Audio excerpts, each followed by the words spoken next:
নীলফামারী জেলার জলঢাকা থানায় হিন্দুদের বৈষম্যমূলক বাংলাদেশ অস্তিত্ব বাড়তে চায়। বাংলাদেশ অধিকাংশ জেলার বিভিন্ন স্থানে হিন্দু মন্দির ও বাড়িঘরে ভাঙচুর, অগ্নিসংযোগ, লুটপাট ও হিন্দু মা বোন ভাইদের সুরক্ষা ও নিরাপত্তার জন্য প্রতিবাদ সমাবেশ ও মানববন্ধন কর্মসূচি। তারিখ 11 আগস্ট 2024।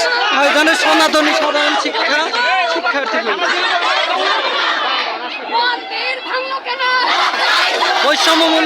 বৈষম্যমুক্ত বাংলাদেশ অস্তিত্ব বাঁচতে চাই, আমরা অস্তিত্ব বাঁচতে চাই।